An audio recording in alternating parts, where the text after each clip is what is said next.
As I've explained, I've been on a spiritual path for a long time, and I have met thousands upon thousands of people who are spiritual seekers just like myself. And one thing you can see that many of these spiritual people have in common is, number one, we realize there's something that's not right on earth, something that could be improved on earth. And we realize that we have a sense that we could be part of bringing improvement. Many people have a sense that we are in embodiment at this particular time because the earth is in a transition phase, and that we can help speed up that transition, which will bring about a more spiritual society, one that's more aligned to spiritual ideas. And this is very, very important for us, and it's important for us to recognize this, and there is certainly a reality to it. After all of my years on a spiritual path, I have only become more and more convinced, you might say, that this is real. We are really here. And I've explained in the first video in this series that there was a shift that happened on Earth a long time ago where fallen beings were allowed to embody on Earth, and a number of people or beings volunteered to embody here, and we came from natural planets where there's no warfare, no conflict. And we came here largely to hold a balance for the fallen beings so they couldn't destroy the earth, but also to demonstrate to the original inhabitants of the earth that there's an alternative, not only to the fallen consciousness, but to the consciousness that people had at that time. Because what I said was that at the time this happened, the earth was actually in a self-destructive process because people weren't growing, they weren't transcending themselves. So we are partly here to demonstrate that it is possible to transcend yourself. And the question now is, how do we do this? And when I was young and was new to the spiritual path, I had the typical view of this that you find very commonly among spiritual people. First of all, that this was an easy thing to do. It was just a matter of getting everybody else to realize that there's a spiritual side to life. And many people that I have met, including myself, we all thought, well, if we can just get people to recognize our spiritual movement, our spiritual teaching, or even our spiritual guru, then the earth will change. In my first spiritual movement that I found when I was 18, they promoted a form of meditation as the one solution to all problems. And there is a certain dream among spiritual people to find this simple, clear-cut solution. But as I've tried to explain in the previous videos, this is not quite understanding the situation on Earth, the complexity of the situation. Because the reality is there is no clear-cut solution. You could say that there is one solution, and that is what I explained in the last video, the Christ consciousness or the unifying consciousness. But that really means a raising of awareness, and this doesn't mean that people simply come to see one spiritual teaching or one philosophy as the only true one. I've explained that this is what has happened in previous ages, is that people have gone into the duality consciousness, and the fallen beings have used the duality consciousness to create religions, ideologies, philosophies, scientific materialism, all of these thought systems that are based on duality. So it's not a matter of coming up with some ultimate thought system. Even a spiritual teaching can't be the ultimate thought system that will work for all people in all situations. Even the Ascended Masters couldn't bring forth one teaching that would work for all people and give the answers to all questions. Because the only solution to that is a raising of awareness. And it's really the raising of the collective awareness, the collective consciousness that needs to happen. And let me just give you an example here. For thousands of years, we had societies on Earth where slavery was a common thing. It was simply an accepted institution within society. You could own another human being as a piece of property, and you could put them to work just like you did with a donkey, an animal, or a cow. You just need to feed them and keep them alive, and then you would reap the fruit of their labor, whatever labor they would do for you. And this was accepted. But then there came a point in the 1800s where more and more nations, not even all democratic nations, but more and more nations started abandoning slavery, making it illegal. And I know there is still human trafficking and a form of slavery today, but it has been illegal for a very long time. So think about, how did that transition happen? It was not like something suddenly changed so that all of a sudden there was no economic advantage to owning slaves. Of course it's an advantage to have slaves. The feudal societies in medieval Europe, they were slavery. They were based on slavery. The nobleman owned the land, and he owned the people who lived on the land. And they did all the work on the land, and he could sit in his castle and party and drink wine or whatever he did. And there was no economic incentive to abolish this institution. But it was abolished. And why? Because there was a growing awareness in the collective consciousness that you cannot own another human being as a piece of property. And this, of course, was all tied in with the growing awareness that led to democracy, that human beings are individuals and all human beings have certain rights. So it was not just one thing, but what I'm saying is that the reason slavery was abolished was the raising of the collective awareness, so that all of a sudden something became obvious that wasn't obvious before.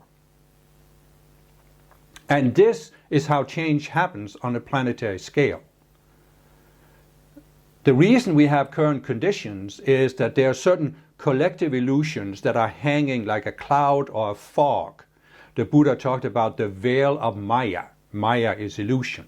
So there's a veil that hangs over people's minds, the collective mind, and there are things people can't see. But then, as the collective consciousness is raised, all of a sudden the clouds part, and now people see, oh, this is obvious. Why didn't we see this before? Well, the reason they didn't see it was the collective consciousness was too low. Now, of course, this raising of the collective consciousness begins with a few people, a few individuals, and then it spreads like rings in the water to more and more people, until at some point there's this critical mass and there's a shift. You even have in science, you can see that there can be a gas where all the molecules they're aligned in different ways. They're all differently aligned. But then there can be what they call a phase transition, where a small number of molecules begin to be aligned in a certain direction, and when that number reaches a critical mass, there's a shift, and now all the molecules are aligned in that direction. And it's the same in collective consciousness. As more and more people align their individual minds with a higher level of awareness, there can come that critical mass where we pull up on the whole and the whole shifts. And you can say, if you want to be a pessimist, you can look at what's going on Earth and say, well, things are getting worse. They're getting much, much worse. And have we really had any progress? But, we have had progress. It's undeniable. Just look at democracy. Again, for thousands of years, we had societies that were ruled by a very small elite who had all power and who could put themselves in a very privileged position. But that shifted so that a large part of the world now, they are have a democratic form of government where all of the people have influence on the process. And this, again, there was no incentive for the ruling elite to give up their power. But there was a shift in the collective consciousness where a critical mass of people would no longer accept a dictatorial form of government, and therefore a shift had to happen. So what I'm trying to point out here is that this is how change on Earth happens. It doesn't happen by some magic. It doesn't happen by some inevitable forces. It doesn't even happen by the ascended masters forcing a change. And this is important for spiritual people to realize. The Ascended Masters respect our free will, and therefore they are seeking to help us raise our awareness. And of course, they especially work with those who are individually willing to raise their awareness. But they are doing this within the framework of free will. So the collective consciousness has to shift in order for a change to happen. And the Ascended Masters can help bring this about, but only through the people who are willing to align themselves with the Ascended Masters and raise their own consciousness and therefore raise the collective, pull up on the collective. Now, against this is of course the fallen beings. And really, this is the one understanding that is missing from a lot of spiritual teachings. You see a lot of spiritual people out there who have this attitude that, oh, it's all good. And you can talk to them about, point out there's a certain problem, and they'll say, yeah, there is this problem, but it's all good. And you look at planet Earth and you can see that it isn't all good. There are all kinds of things happening on this planet, right?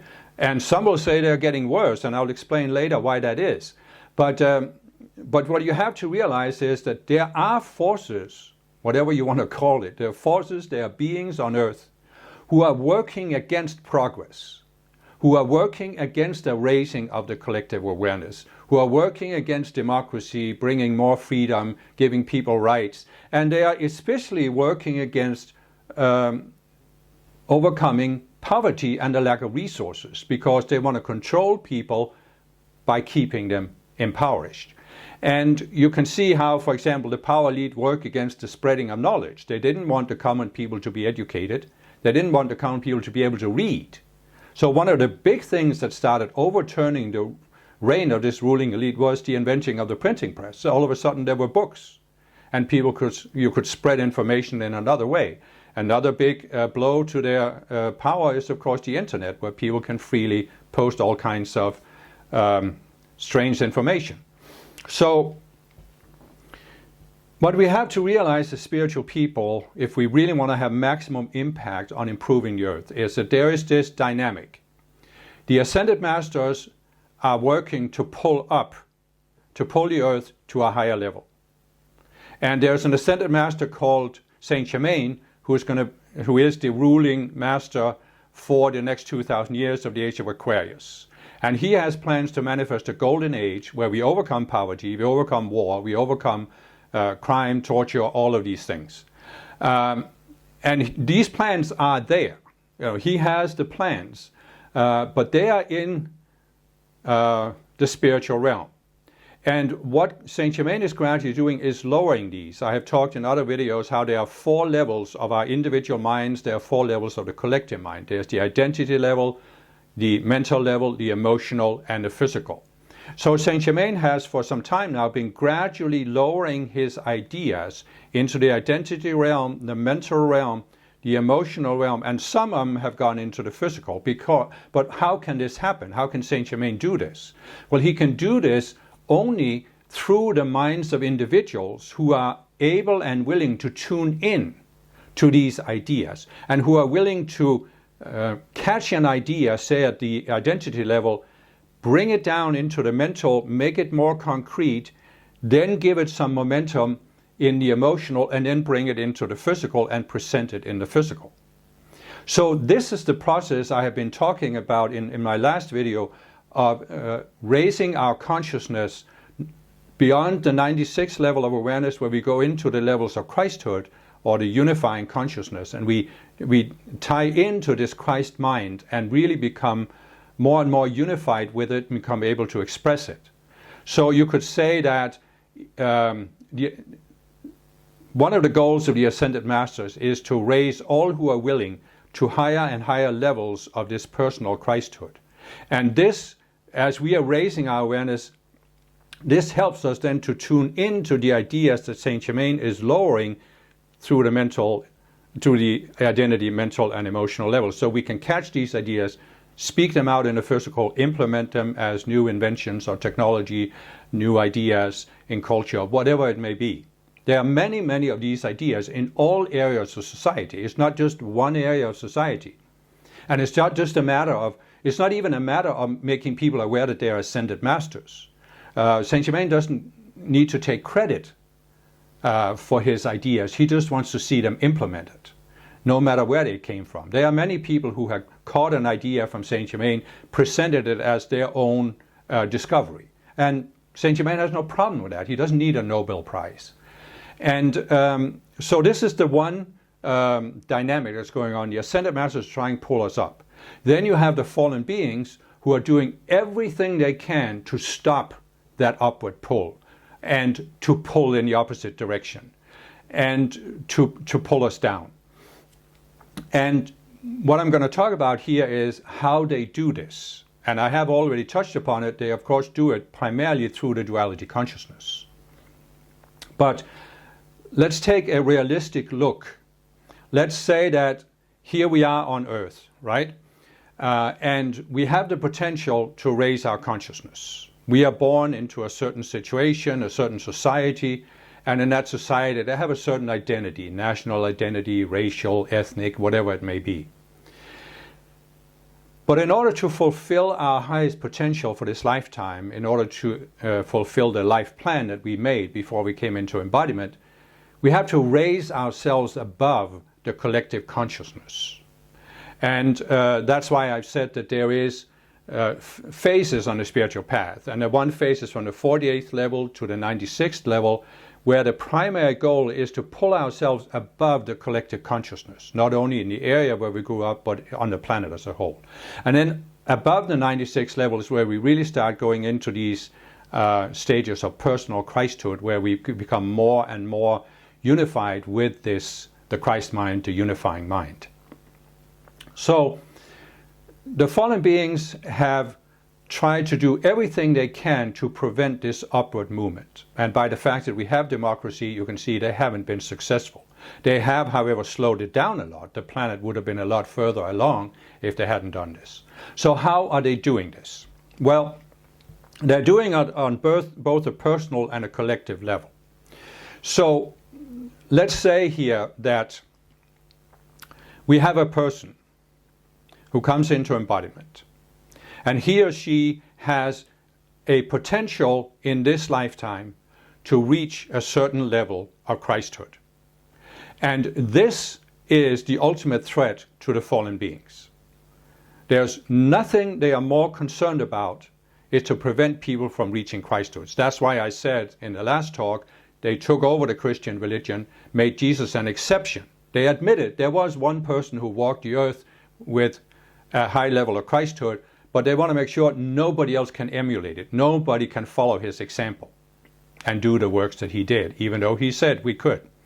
So how do they do this? Well, they do it in a myriad of ways. One of the things that they have done is they have reinforced a certain tendency that I've talked about in some of my other videos, where I said that we are meant to be co-creators. And the way we co-create is that we form a mental image in our minds, and then we imbue that with our consciousness. So what we're actually doing is we are creating a sort of a living entity in our subconscious mind. And then through that, the light coming from our higher selves is projected upon the matter light. But this self, as I've called it, now takes on a certain life of its own. And it has the desire to survive, which is one thing, but also to make itself stronger. And it does this by getting you to give it more and more energy. And this is especially easy to see when we go below the 48th level of consciousness, because now people go into separation. So that we're not only creating a self, we are creating a separate self. And an obvious example of this is that when you go into separation, you see yourself as a separate being. And therefore you become very concerned about what happens to you and what doesn't happen to you. You think there are certain things that shouldn't happen to me, and there are certain things that should. So now you're building these selves that are projecting what should happen to you and what shouldn't happen to you. But you're also building these selves that are very, very attached to the right things happening and the wrong things not happening. And when one of the wrong things happen, these cells become very angry. And so you can see people who are like that. They are totally trapped in this reaction where they think certain things should happen, certain things shouldn't happen. They become very angry if they don't happen. Now, there are many of these kind of cells. There are many cells that, people have, and some of them you take on when you grow up, that there are certain things that shouldn't happen to me, and people become not necessarily angry, but sometimes they become frustrated, sometimes they submit themselves, and there can be all kinds of ramifications of this. But what I'm trying to show here is that these cells that we have in our individual minds, they pull on our conscious minds. They pull us into certain patterns. And these patterns can prevent us from rising to the levels of Christhood and fulfilling the potential in our life plan. And this is exactly what the fallen beings want. So we have created these cells individually, but humankind has also created a number of these collective selves. So you have the self that makes an individual angry, but there's also a self in the collective consciousness that makes people angry.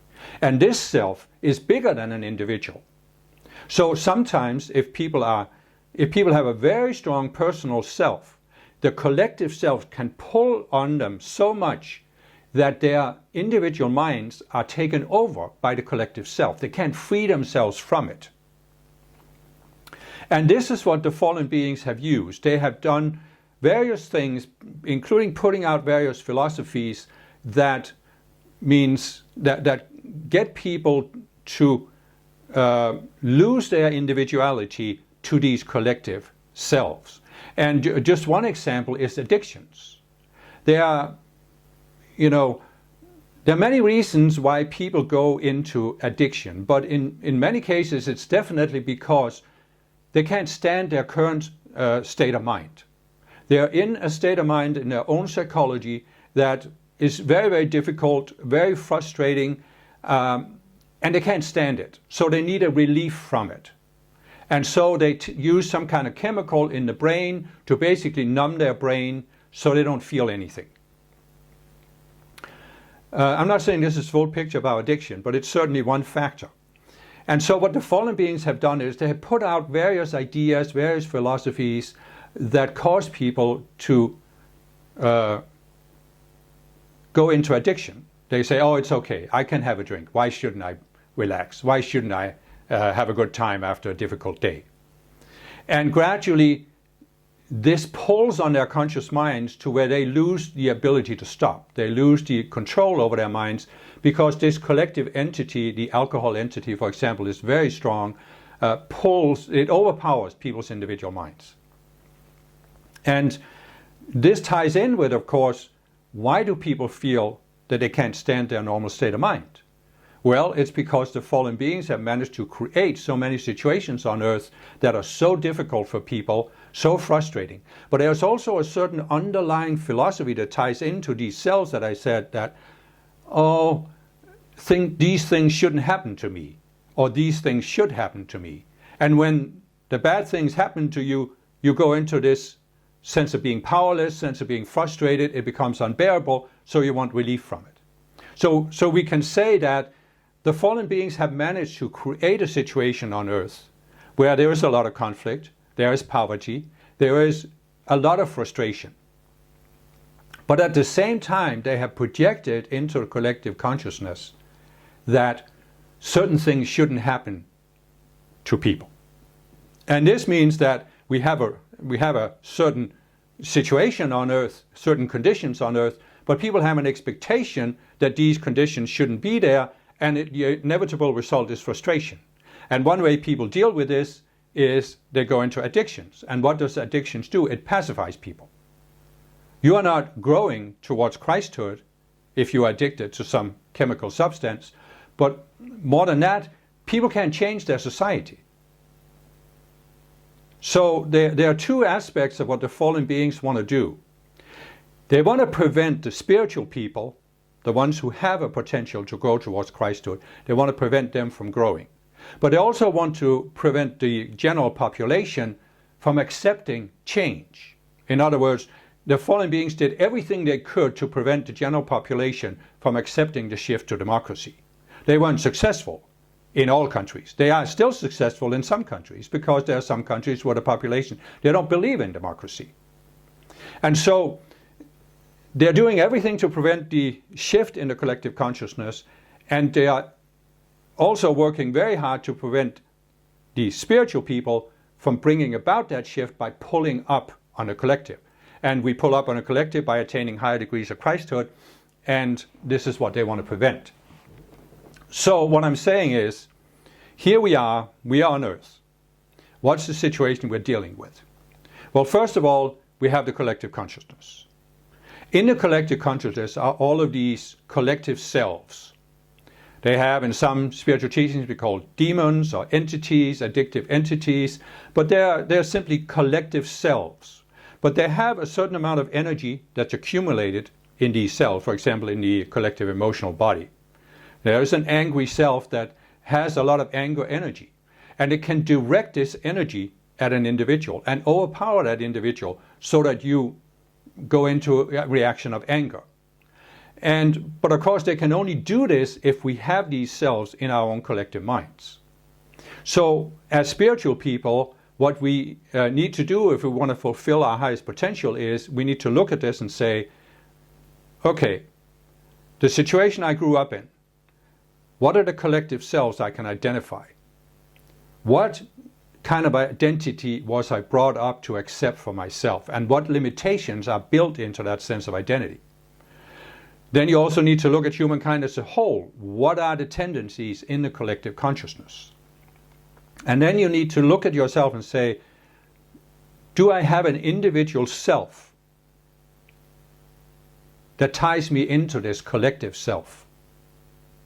And if you want to fulfill your spiritual potential in this lifetime, you need to then get rid of the self. This is what I've described in some of my breakthrough videos and in some of the books and websites I published, how you can do this. And really, to just describe it in a nutshell, if you find that you are tied into such a collective self, you can do two things immediately. You can call to an ascended master called Archangel Michael. He has a very powerful blue energy that can protect you. It can create a shield around him. And the masters have given these decrees and invocations that you can find on the Transcendence Toolbox website. You can find it on the Higher Awareness website that allows us to invoke the light from the Ascended Masters. So you can invoke the light from Archangel Michael to create a seal around your energy field, your personal aura. Then you are protected from the projections from the collective self that are directed at you. They simply bounce off the shield. It's like you see in these spacecrafts that have an invisible shield, and whatever is sent at it, they bounce off. Then you can call to another ascended master called the Elohim Estrella. And her energy is that it can cut you free from these ties you have to the collective. It can simply cut, because the collective self has a certain tie into your individual's mind. And Estrella can cut you free from this. So by using these two masters, you can get sometimes even an instant relief. When I started giving these decrees back when I was in my early 20s, very quickly I saw results of it. I felt more calm. I started being able to go to sleep more quickly, and a lot of other effects. Then there's another thing you can do, that is you can call to Saint Germain and other masters, invoke a spiritual entity called the violet flame. And this violet flame is a very high vibrating energy that can raise the vibration of low frequency energy. And all fear-based vibrations or fear-based energies are of course a lower vibration. So it can raise the vibration of this energy. So whatever energy you have accumulated in your personal energy field, you can start transforming it. And that of course means now there's less for the collective to pull on. And there's also less in your mind that pulls you into reacting, for example, with anger. So these are things you can do to get an instant relief or a quick relief. And if you sincerely do this, I think most people will find they will get results. They will really feel it's a significant shift on your spiritual path. But this, of course, doesn't resolve the self that you have, because the self is based on an illusion that you came to accept. So you need to come to a point where you see that illusion. But the reason why it's important to do this work on invoking energy is that as long as you are overpowered by the collective self, you can't see the illusion behind your personal self. As long as you have all this energy accumulated in this personal self that's pulling on your conscious mind can't step outside the self. And if you can't step outside the self, you can't see the illusion that the self is based on. It's like I've said, you're wearing colored glasses and everything you see is colored by the glasses. That's how it is when the conscious you is inside a self. You can't see the illusion. You think this sky is green.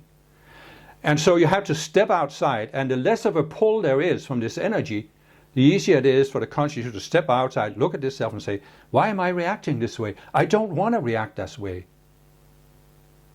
Why do I think I have to be angry when certain things happen? Just because everybody else in my culture is angry when they don't get their way, does that mean I have to be?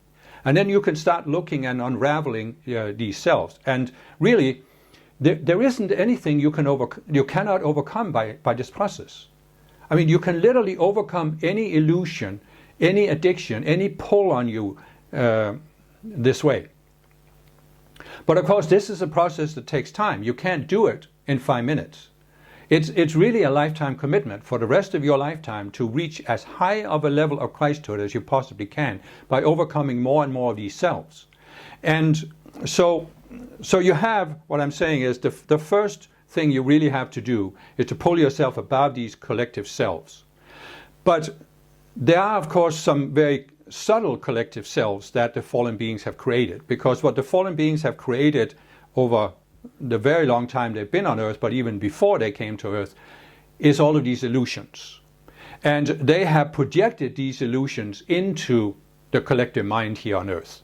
So as you when you pull yourself above these immediate collective selves, you can start looking at the more subtle ideas that are put out there, these more subtle illusions.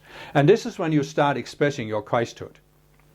Because all of the illusions, as I said, they were created from the duality consciousness. So you could say that I've given the model that you go down to the 47th level and you can keep going down to the very lowest level that's possible on Earth. And there are illusions that are created at each of these levels of consciousness. But no matter how low you go, there is always the Christ consciousness, the unifying consciousness, that can serve as an antidote, as a frame of reference, as an alternative to the illusion. Here is where you have to be very careful.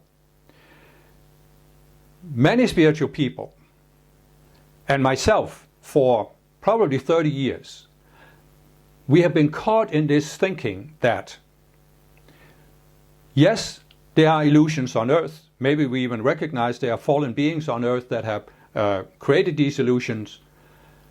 But we think that these illusions exist at the level of argumentation.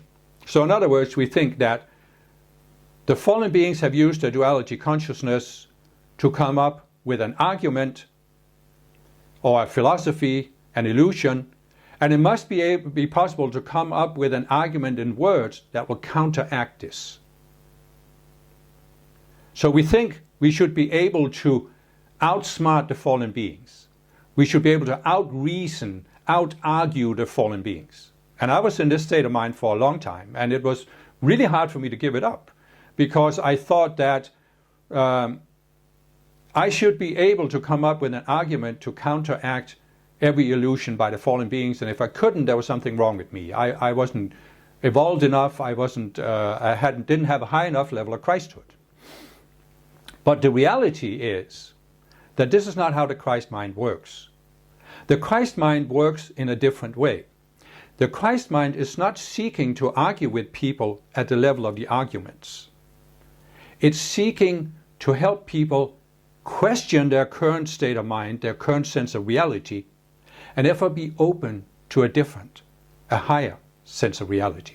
Remember I said in the last one, there's the arguments, but the arguments don't settle anything because it's the sense of reality that people project on it. And so basically we can say that the mind of Antichrist, which is what the fallen beings have used, the fallen beings have used the mind of Antichrist to create a worldview that they think is absolute reality.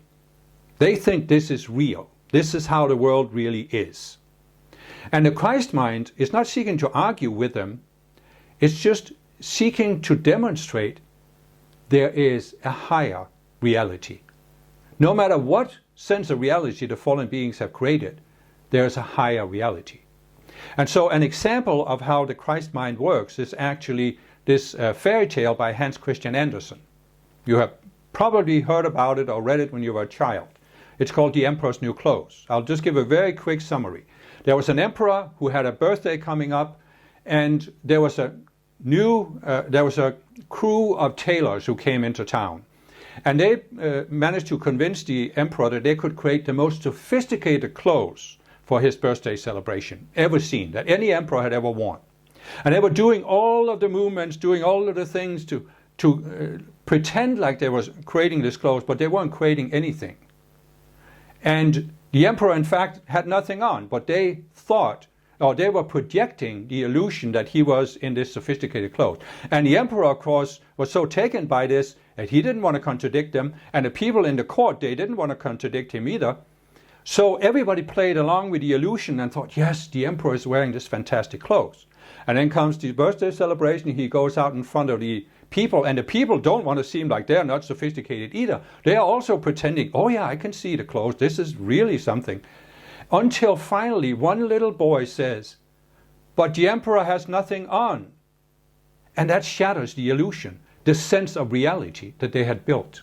So this is how the Christ mind works. It's actually also exemplified in what is called the Socratic method, where Socrates, old Greek philosopher, he didn't tell people, this is what is true, this is what you should believe. He asked questions. So obviously you can say this is not what I've been doing in this series of discourses, because my aim here is to give you a very quick overview of how things function on Earth. And I'm talking to people that are open to it, that are potentially open to it. I'm not trying to convince anybody about it. So what I'm saying is that the Christ consciousness, it's not about particular arguments. It's about raising awareness, showing that there is more to know, to understand, to grasp. There is a higher reality than what people experience right now. And it doesn't have to be questions, it can also be making statements, but you see what I'm saying. It's not a matter of coming up with a black and white argument. And I said in my last video that one of the things that the fallen beings have done on Earth is to project that there has to be this standard. There's right and wrong, there's true and false. And this means that what they have done on Earth is that they have actually they have captured what is called the privilege of defining the problem. If you define what the problem is, you can set the debate on a certain track that leads to a certain outcome. And this is what, by the way, the Marxists attempted to do when I was young in Danish society. They were defining the problem based on Marxist philosophy and therefore trying to steer the debate in society in that direction. But there are many other examples of this. So the basic thing that the fallen beings have done with this standard is they've said all problems or all questions should be formulated in such a way that it can be answered with a yes or no question, or yes or no answer. And this limits debate tremendously, as I try to explain. There are other options than if something is true or false. And this is what has been missing from the West since Aristotle, and it's still missing. So many people. Look at the United States, for example. There is a tremendous debate about abortion. There has been for many years. But what has this debate centered around? Abortion should be legal, yes or no? This is all there is to the debate. Should it be legal or should it be illegal? But there are other countries in Europe, for example, where the debate has been entirely different. Because the debate hasn't been focused on abortion. It's been focused on women's situation, for example, and improving women's situation in society. So what has happened in the United States is that this focus on yes or no has excluded other possibilities. There is not as much debate in the United States, I lived there for 22 years, about women's situation as there is in Europe. As a result, women don't have as much equality in the United States as they have in Europe.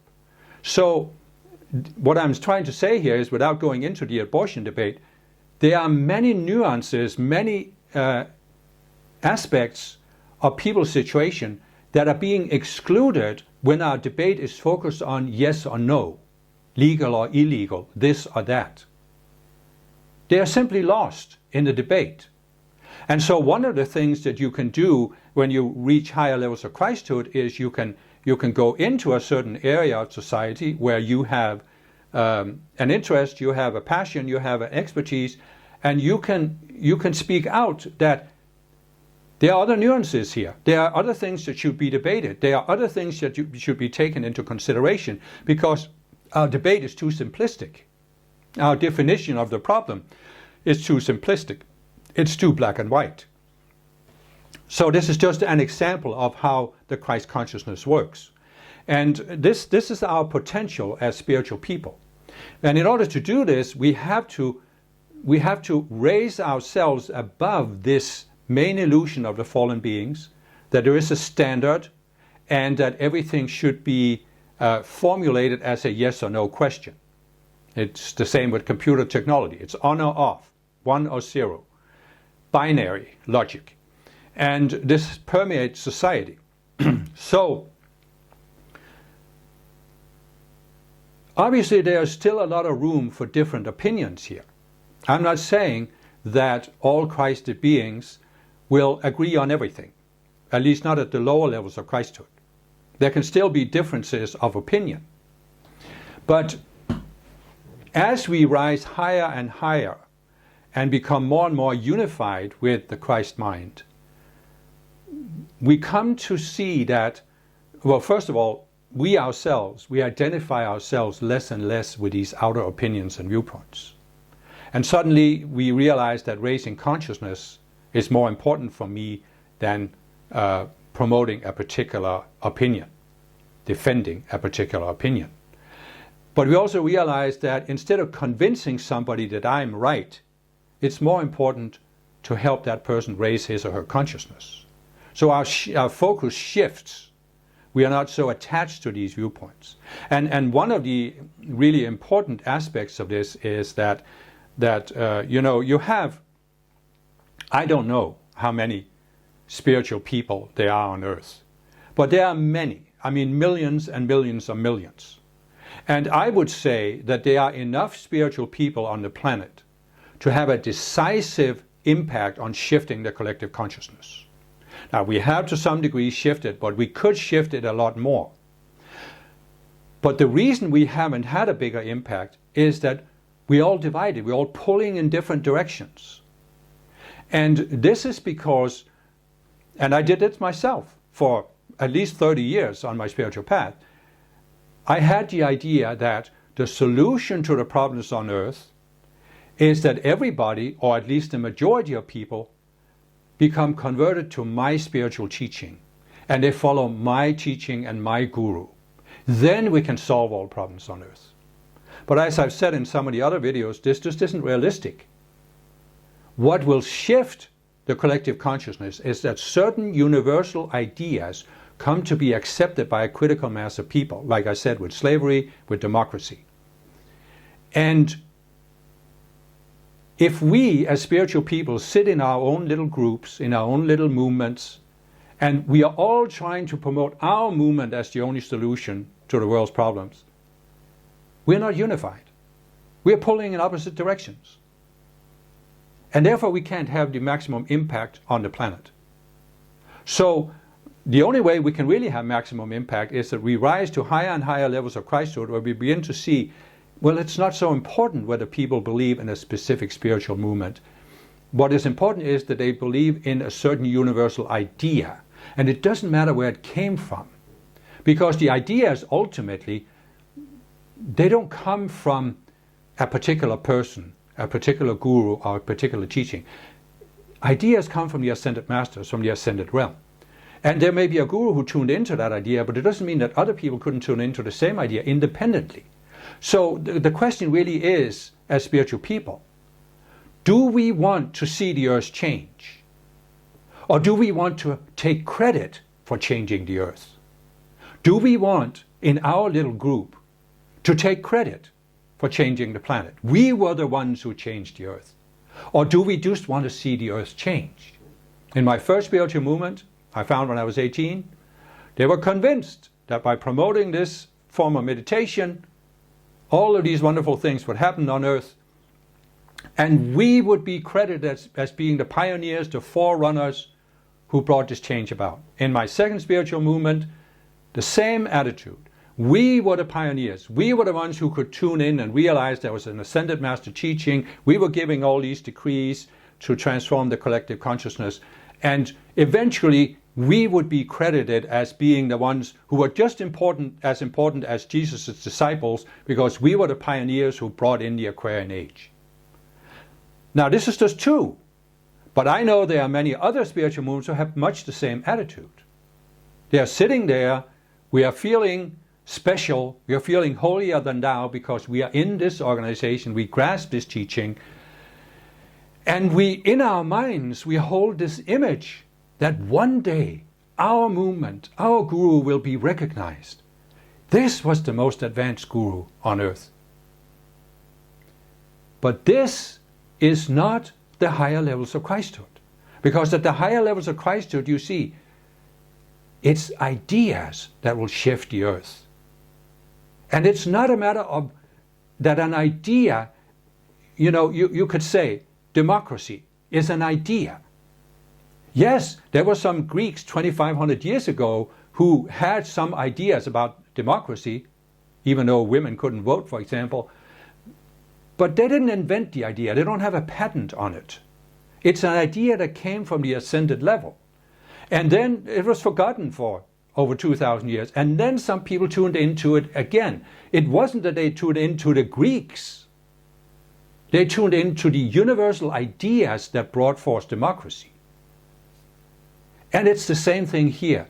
Many spiritual movements have tuned in to these universal ideas that are coming from the ascended realm. And if we could unify our vision in bringing these universal ideas out into the collective consciousness, we would have a much greater impact than we are having right now. But what prevents us from doing this is that we have the same mindset as many religious people. Our religion is the only true one. And what will save the world is that our religion becomes the only one. And as I've said in my breakthrough videos as spiritual people, we've got to be smarter than the average religious person. But are we? Many times we are stuck in debating with each other sometimes about, well, the way my guru says it is better than the way your guru says it. Because we are looking at specifics in the teaching instead of looking for these universal ideas that have a more broader appeal. So, what I'm saying behind all of this is the fallen beings are doing everything they can to prevent spiritual people from having the impact on the planet that we could have. Everything they can. And one of the tactics they have always been using is divide and conquer. And by dividing us up into all of these little movements that are sitting there debating who are the most special people on the planet, well, they have very effectively prevented us from having maximum impact on the planet. This is what religious people have been doing for thousands of years, what political people have been doing for thousands of years, what philosophers have been doing for thousands of years. It's what scientific materialists are doing. Just look at it. All of these people throughout history, they have been doing this. if we are hoping to bring about a change that nobody else has brought about, doesn't it stand to reason we should not do what all these other people have done? Einstein said, you cannot solve a problem with the same state of consciousness that created the problem. He also said, if you keep doing the same thing and expect different results, you are insane. If we as spiritual people are hoping we can bring about a change on earth, but we keep doing the same thing that other people have been doing throughout the ages, we are insane. We are out of touch with reality. Now, I am not saying this means everybody should agree with me. This means everybody should accept the teachings of the Ascended Masters. I'm just saying one thing. Whatever worldview you have, whatever spiritual teaching you have, there's a higher understanding. There's a higher reality. And if you dedicate yourself to raising your consciousness towards higher and higher levels of Christhood, of unity consciousness, then that is how we, collectively as spiritual people, can have the maximum impact on the planet. What that means for you personally, I don't have any opinion about. I am not trying to create a standard that says this is how spiritual people should be. I'm just trying to point out that if we are to have impact, we have to free ourselves from these efforts by the fallen beings to pull us into all of these things that are diversions from what we're really here to do. We can't go into fighting with the fallen beings. We can't go into arguing with the fallen beings. We can't go into arguing with other spiritual people because we are allowing the fallen beings to divide us. We have to find a different approach. And that different approach is what I have called the Christ consciousness or the unifying consciousness or higher awareness. We are constantly raising our awareness. We are never saying we have the final understanding. We have the final teaching, the ultimate guru. We can't allow ourselves to say this. We have to be dedicated to continuing to raise our consciousness to higher and higher levels. That is how we free ourselves. Now, in my experience, but again, there can be differences, but in my experience, as I raised my consciousness to see more and more unity behind all of the forms on earth, all of the differences, it became obvious to me that there is, first of all, this universal unifying consciousness. As I said in my last discourse, the universal Christ mind that unifies everything, unifies the Creator and its creation. It unifies form with the source of form. But it also became obvious to me that there are beings who have become one with this Christ mind and therefore have ascended from earth. They are no longer in embodiment on earth because they have raised their consciousness to a distinctly higher level than the 144th level, which is the highest level possible on earth.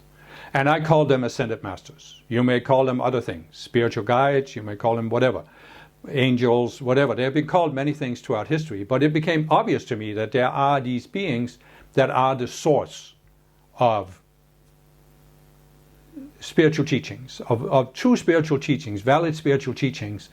They originated at that level. But this doesn't mean that I think that all spiritual people should acknowledge that they are ascended masters or that they can give us direct teachings, they can speak to us directly through people who have been trained to do this. People don't have to recognize that.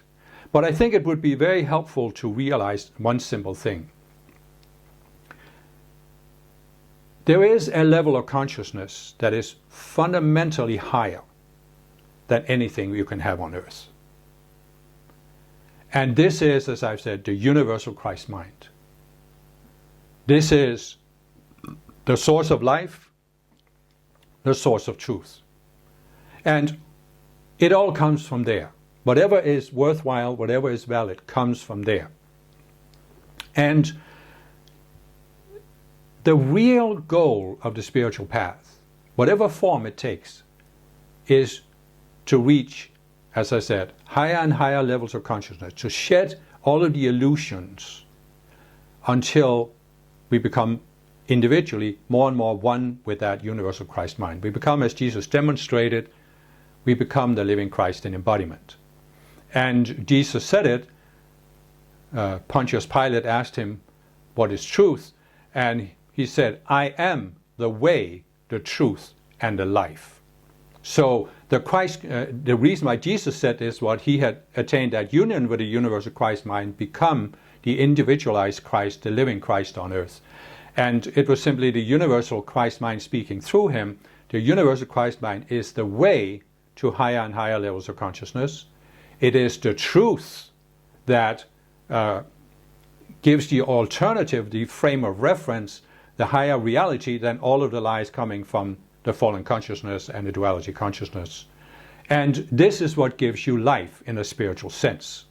That's why Jesus said, he who seeks to save his life shall lose it, but he who is willing to lose his life for my sake shall find it. In other words, what I have said is, you have a certain level of identity that's formed by all of these separate selves, the subconscious selves. And in order to rise to a higher level of consciousness, you have to let oneself die. In a sense, you have to let that sense of identity die. Then you are reborn into a higher sense of identity. And you keep doing that, and that's how you eventually ascend from earth. So, I got sidetracked.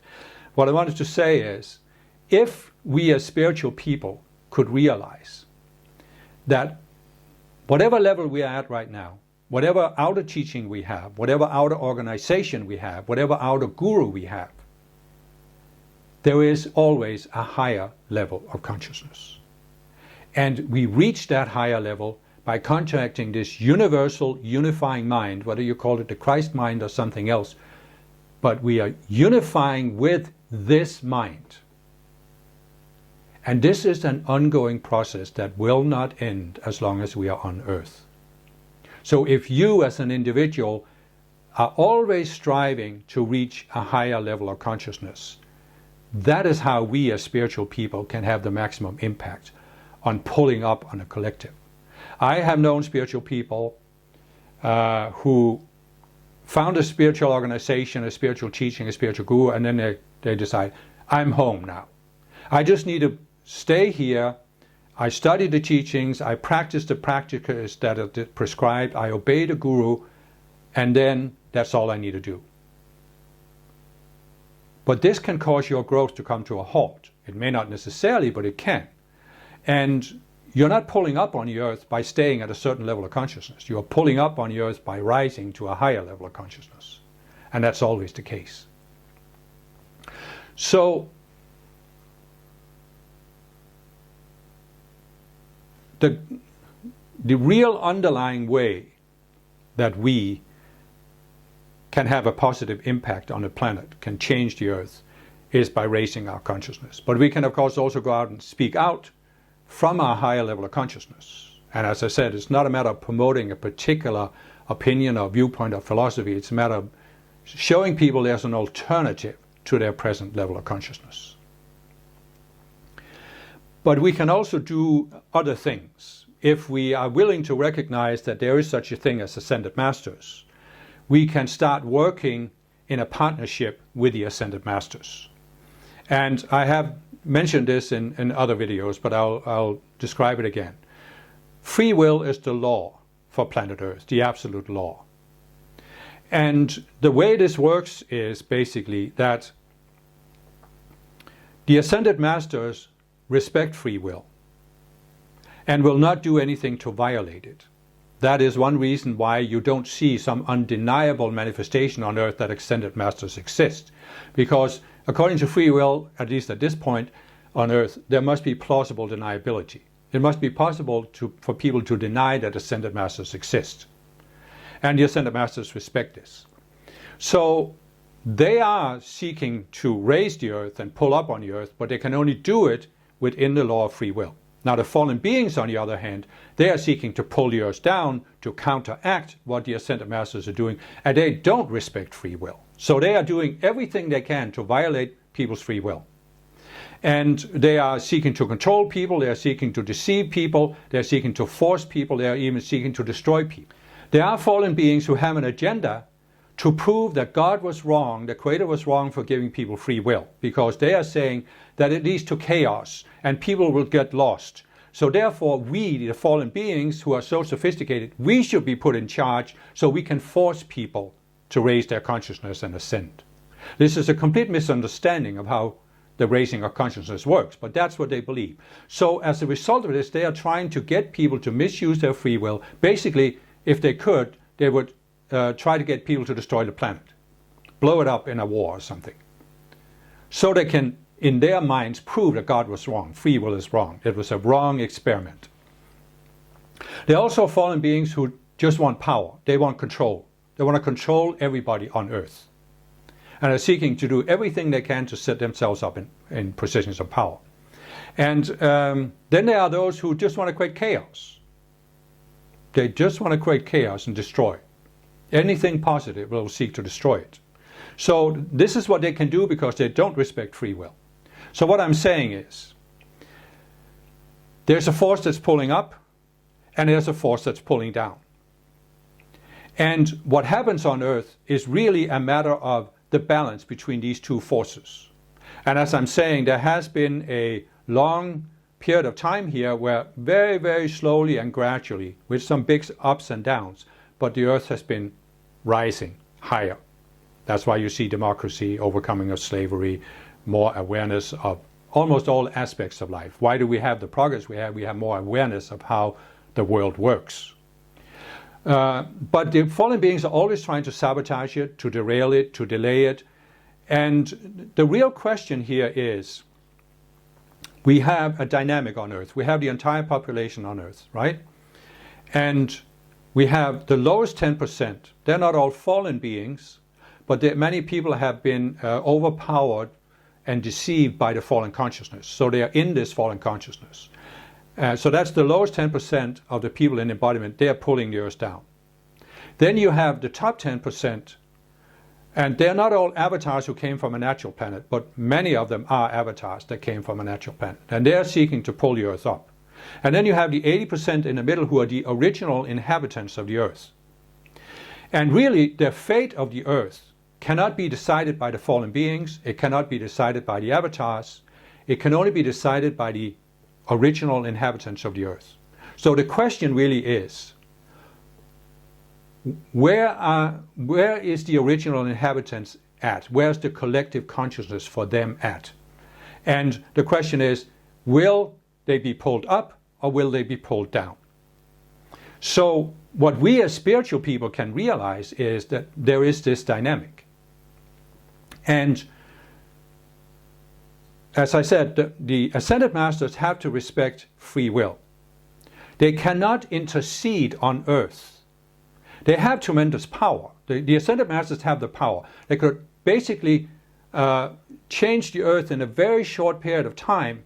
Well, they could basically do it like that. They could change the Earth like that. But that, of course, would be a violation of free will because people couldn't cope with it. You know, you already talk about future shock. And you see there are people in some parts of the world, they're still living like they did 500 years ago because they can't handle change. So the Ascended Masters are not looking for that kind of an abrupt change. But they have the power to bring about changes much more quickly. But they don't have the authority because of free will. So what we who are in embodiment and our spiritual people can do is we can realize that because we are in embodiment, we have authority. We have authority not to force the general population, but we have the authority to call on the Ascended Masters to use their power on Earth. And this doesn't mean that the Ascended Master can force people, but what have I said? Why are the 80% of the general population, why are they at the level of consciousness they are at right now? Because in the collective consciousness are all of these selves, collective selves, that are pulling down, that are overpowering people, overshadowing, overwhelming them. Look at how many people today are frustrated, pessimistic. They think the world is getting worse. And this is these collective entities that are overpowering people's minds. But these entities are not subject to the law of free will. They don't have free will. They were created because people abused their free will, but the entities, the cells themselves, don't have free will. So the Ascended Masters can actually bind these cells, consume these cells. They have a much higher form of energy. They can consume these collective cells. And the less energy are in these collective cells, the less of a pull they will have on people's minds. This doesn't mean that people are now forced to make choices. It means they can now see options they couldn't see before. It's like I said with slavery. Suddenly there was an awakening. Oh, this is obvious. Why didn't we see it before? Well, we didn't see it because people were overpowered by this collective self. So what we can do, who are in embodiment, we can use our authority to call the Ascended Masters to go in, consume the energy of these collective selves. And this is what we do by invoking light from the Ascended Masters through these decrees and invocations, but also through other forms of spiritual practices. And by doing this, we are making it easier for people to make a higher choice. We are in fact making it possible for people to make a higher choice than they can make right now. Because why haven't people made a higher choice? It's because the collective consciousness is pulling them down. It's the veil of Maya. They can't see the option.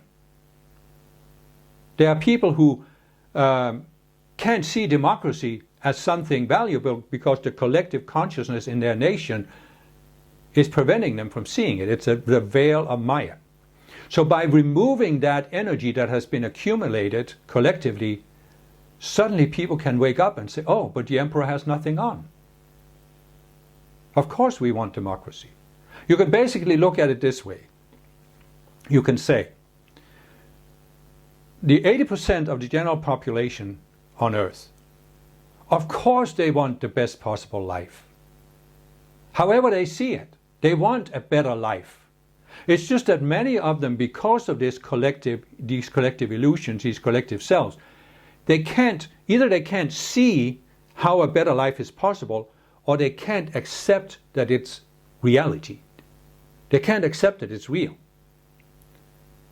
If you go back in some of the more affluent nations, like I grew up in Denmark, which is one of the most affluent nations, and if you go back to my grandparents' generation, 20s, 30s,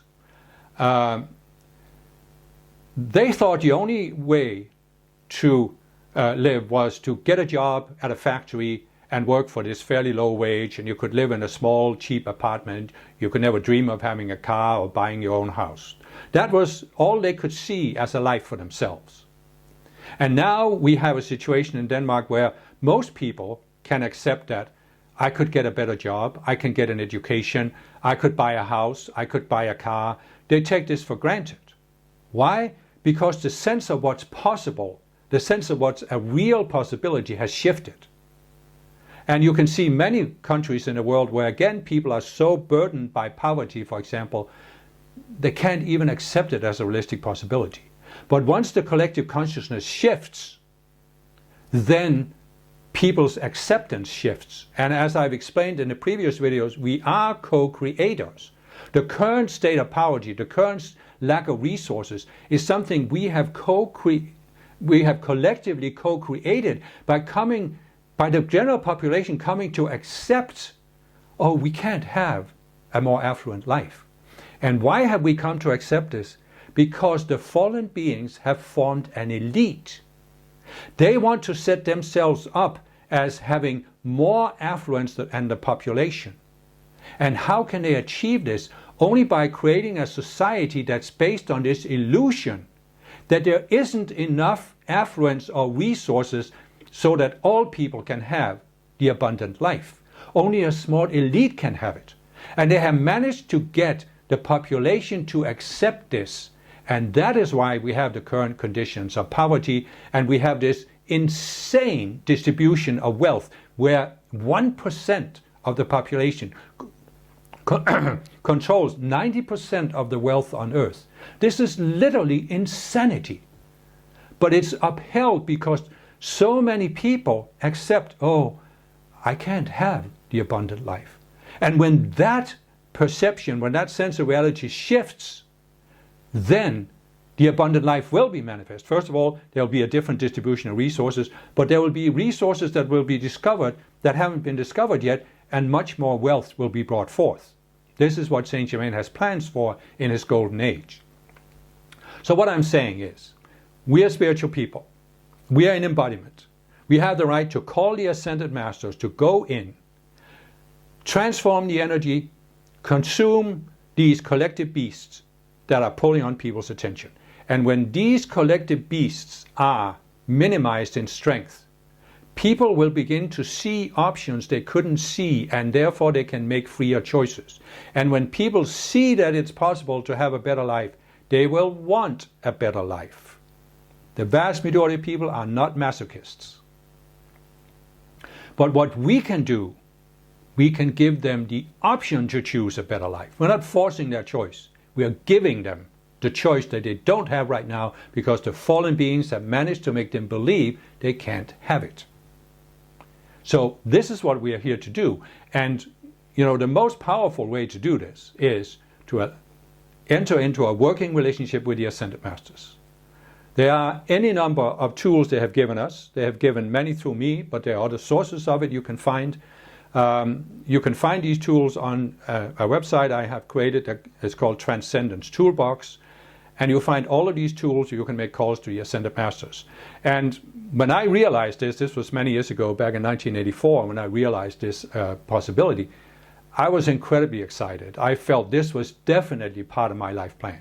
I'm not saying it is for all spiritual people, but at least consider thinking about this neutrally and seeing, does this apply to you? Is this really one of the reasons why you took embodiment? Because you wanted to be part of bringing Saint Germain's golden age into physical manifestation. You wanted to be part of this shift, and that's why you are embodiment right now. And so if it is, well, why not recognize that Saint Germain exists as an Ascended Master? He has given teachings, he has given tools. But beyond the tools, beyond the outer teachings, as I've said, when you raise your level of consciousness into these levels of personal Christhood, you don't need me. You don't need any other spiritual teacher. There comes a point where you don't even need an outer teaching, because now you can, within yourself, make direct contact with the Ascended Masters. And they will work with you when you are ready for it. You just have to make sure that you are always willing to rise to a higher level of consciousness. Because what did I explain in my last discourse? This is really essential. And it took me many years to grasp this, but it's really, really essential to grasp this. As I said, the first challenge of Christ is to recognize that there's a higher state of consciousness. The second challenge of Christ, which never goes away as long as we're in embodiment, is to not pull the Christ consciousness into our present level of consciousness and wanting it to validate and conform our present level. And this applies to Ascended Masters. I think it was in 1984 when I really grasped that the Ascended Masters exist. And I didn't have I probably couldn't have formulated it back then, but I had a sense of why the Ascended Masters are important. And it is simply this: they are above and beyond any human opinions and idiosyncrasies. Nothing on earth can define them, can capture them, can imprison them. So in order to work with the Ascended Masters, a personal relationship, you have to be aware of this dynamic. You have to be aware that there may be some subconscious selves in your mind, or rather there are, that will attempt to pull the Ascended Masters into validating a certain worldview, or even validating the view that you are very special because you are working with the Ascended Masters. I had for many years, as I've talked about, I had a deficit approach to the spiritual path. I felt I wasn't good enough, I wasn't where I needed to be, I couldn't really accept myself. And this is what the fallen beings have managed to put upon us, this burden, which I'll talk more about. So they put upon us this burden that we have no right to be here. As avatars, we have no right to be on Earth. And we especially have no right to challenge them. And therefore they try to put us down and say there's something wrong with us. So we will carry this with us. Most spiritual people I've met have that. So we carry this with us for a time. And what happens is, when we find an Ascended Master teaching, we can say, oh, but the Ascended Master's teachings are validating that we are good enough, because the fact that we have found this advanced teaching shows that we are really advanced students. But the problem here is that this can be used by these subconscious selves to say, the worldview you have through this self, you don't need to change it. You don't need to overcome it, because the Ascended Masters have validated it. But they haven't. They want you to go beyond any worldview, any sense of self that was defined here on Earth. Do you grasp what I'm saying here? You take embodiment on a planet like Earth that's so dense, right? And you're reacting. You cannot help react. Look at how difficult of a planet this is. Look at the things. I mean, when you come as an avatar to Earth, you cannot help reacting, because you see all of these things. Killing, war, torture. How could you not react to this? Right? So you define a world. Basically what happens here is, we come to Earth, we take embodiment for the first time on Earth. We are shocked by what's happening here. We knew it was a difficult planet, but we couldn't really imagine how difficult it was to be here, the weight that you're under when you're an embodiment on this planet. So you're shocked. You can't live with this state of being shocked. So you have to try and create a worldview that makes it livable to be on this planet. And this is even beyond what I said, you go into duality. But many of us were, as a result of reacting to the fallen beings, we were pulled into duality, because we wanted to stop the warfare and the torture or the this or the that. We wanted to stop all of these manifestations. But even beyond this, just in order to survive psychologically on a planet like Earth, we have to create a worldview. But how is this worldview created? It's created, first of all, based on that we descend to the 48th level of consciousness.